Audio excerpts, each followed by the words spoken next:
website មួយបាទដែលយើងអាច design កាត់តរូបភាពបានដោយមិនអស់ថ្លៃណាបើមិនគិតសេវាគិតប្រចាំខែប្រចាំឆ្នាំអីទេបាទនោះគឺ Clipchamp យើងទៅរក Clipchamp យើងចុចទៅលើសញ្ញា window ក៏បានយើងវាយពាក្យ clip បាទហើយគឺ Clipchamp បាទនេះសារយើង upgrade វាមកជាអឺច្រើនដងចឹងខ្ញុំបាន upload ភាពនេះមកចឹងយើងត្រូវមានវីដេអូស្រាប់បាទដើម្បីធ្វើដល់ខ្ញុំ upload អូខេវីដេអូទី4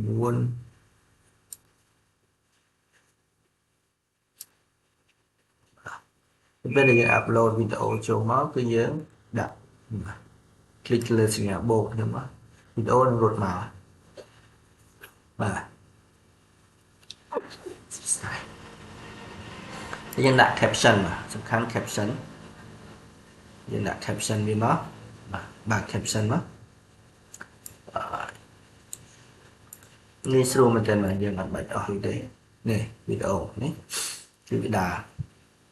subtitle នៅខាងក្រោមដំណង caption នេះហ្នឹងដែលយើងហៅថា caption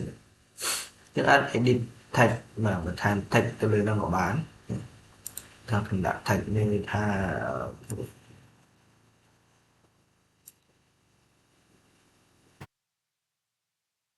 ទៅលើ text នេះតែអត់មានឡើយ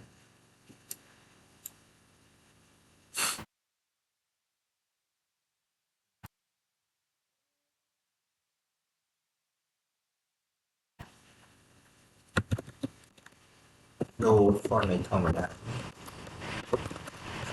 ចាក់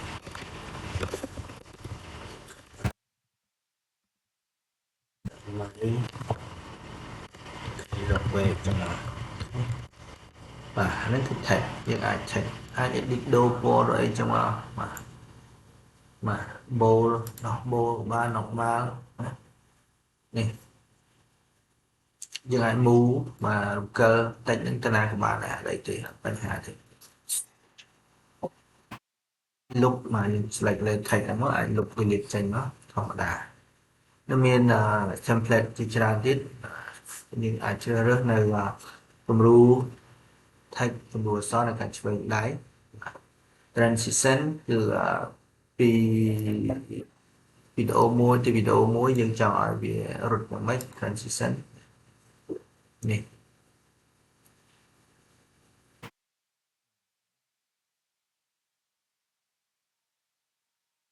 ខ្ញុំអត់ដាក់ទេជ្រើសរើសមកចង់បានអានេះ select មកវាមក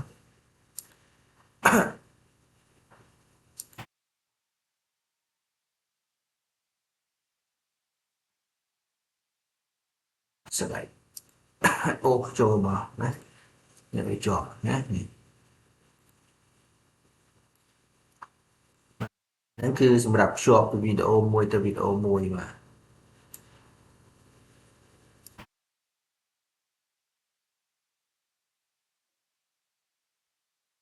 វីដេអូនោះបើដាច់គ្នាយើងអាចទាញជាប់គ្នាចឹង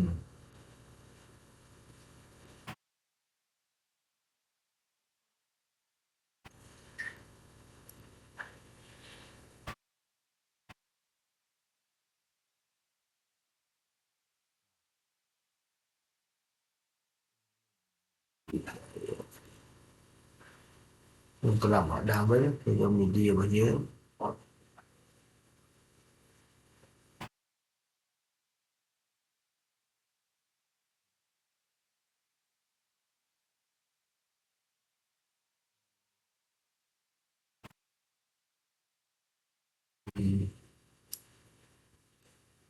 ទី3បាទបានចូលទី3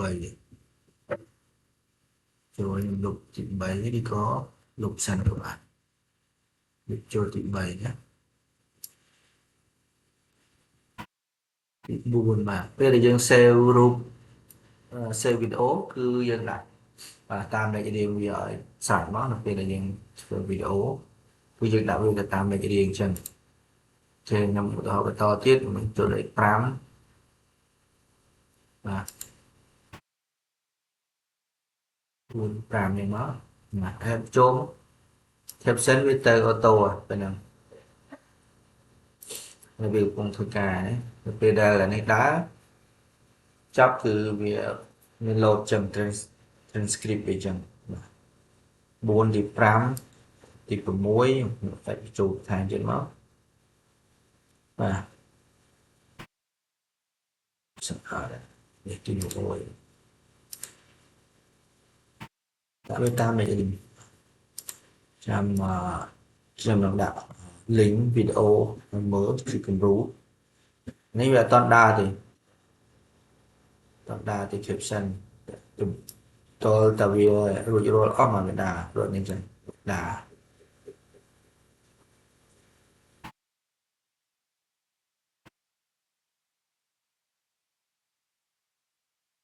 បាទហើយបងប្អូនអាចធ្វើវីដេអូបែបនេះបានងាយណាស់មិនជាប់ copyright មិនជាប់អីទេស្រួលផុតពេលឡើងខ្ញុំបានទី6ទី7ខ្ញុំបានតិចទៀតខ្ញុំបិទហើយវាធ្វើច្រើនទៅទីម៉ាត់ទី6បាទទី7 add ចូលបន្តរហូតពេលដែលយើងបានហើយយើង export វាមក export សាច់រឿង export សាច់រឿងគឺយើងដាក់ឈ្មោះឲ្យមកអូខេមកដាក់ជិះស្មារត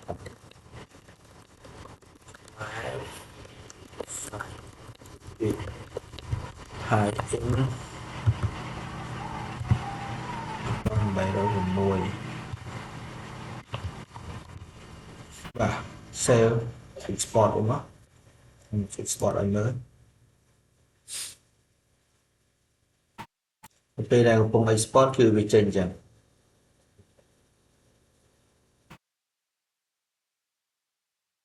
វីដេអូវាដើរបដាវា export បដា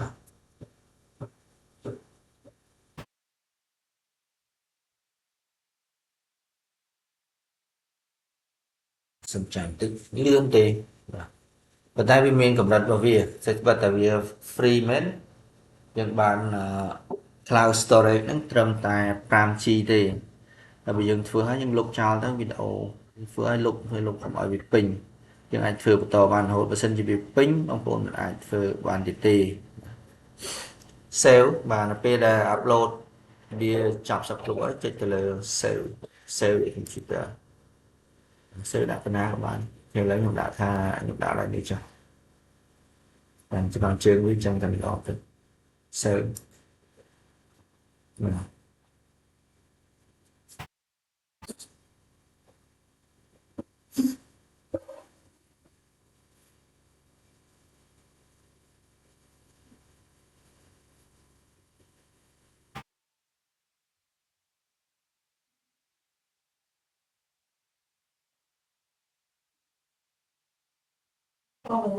សម្រាប់ចាំតិច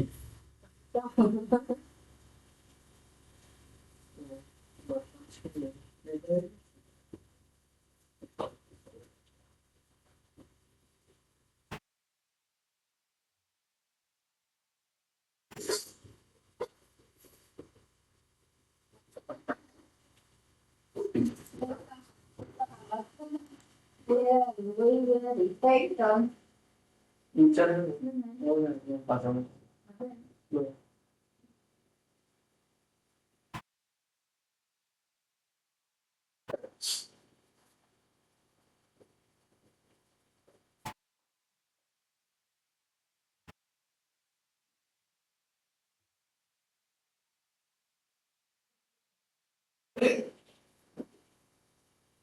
សំចាំតិចវាចំណាយពេលតិចផ្សាយយើង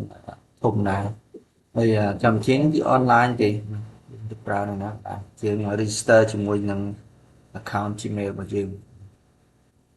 សិនជាចង់ប្រើ full option pro ហ្នឹងគឺ$15មួយខែមានមុខងារច្រើនល្អទៀតណាគឺយើងអាចប្រើសម្រាប់ design ក្រៅពីនេះយើងអាចប្រើ Canvas Pro យើងអាចប្រើអីបានដូចគ្នា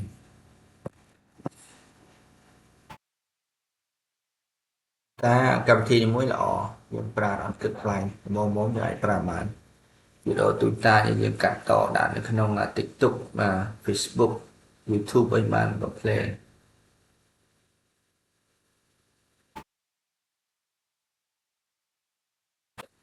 បាទចប់ហើយអាចទៅមើលនៅកន្លែងដែលយើង save បាន file location ចេញមកគឺគាត់ប្រាប់យើងសារយើងអត់មាននេះចឹងបាទសម្រាប់ការបង្ហាញនេះគឺចប់តែប៉ុណ្ណឹងបងប្អូនអាចទៅមើលកន្លែងណាដែលបង save ទៅណាអានេះយើងដាក់ save ក្នុង computer យើងទៅមើលក្នុង save computer ទៅបាទសូមអរគុណច្រើនបាទសូមជម្រាបលាបាទ